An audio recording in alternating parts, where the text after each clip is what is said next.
এরকম ম্যাথ, ক্রয় মূল্যের ওপর 10% ক্ষতি হলে বিক্রয় মূল্যের ওপর শতকরা ক্ষতি কত। যদি এরকম অঙ্ক কোনো পরীক্ষায় আসে তাহলে খুব সোজা নিয়ম হচ্ছে, এখানে আপনারা সিপি, এখানে এসপি আর এখানে লস, যেহেতু ক্ষতি হয়েছে লস লিখে নেবেন। তাহলে আমি ধরে নিব ক্রয় মূল্য কত, 100 টাকা।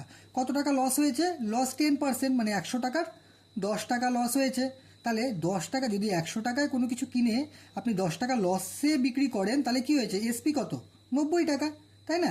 যেহেতু ক্ষতি, আর এখানে কি বের করতে বলেছে, বিক্রয় মূল্যের ওপর শতকরা ক্ষতি, তাহলে বিক্রয় মূল্য কত, 90 টাকা। এই 90 টাকার ওপরে আমাদের এর কী করতে হবে, শতকরা বের করতে হবে। খুবই সোজা, 90 টাকা আর 10 টাকা। তাহলে 90 টাকা যদি বিক্রয় মূল্য হয়, ক্ষতি কত, 10 টাকা। 1 টাকায় হলে 10/90। আর যদি 100 টাকা, যেহেতু পার্সেন্টেজ, 100 টাকায় কত, 10/90 ইন্টু 100। এখন এটাকে যদি আমরা 10 10 কেটে দিই, কত হচ্ছে, 100, নিচে 9।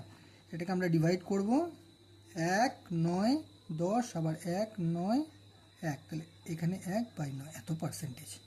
এই ধরনের যখন অঙ্ক আসবে, একদম সিম্পলি এভাবে করে আপনারা ম্যাথটাকে সলভ করতে পারবেন।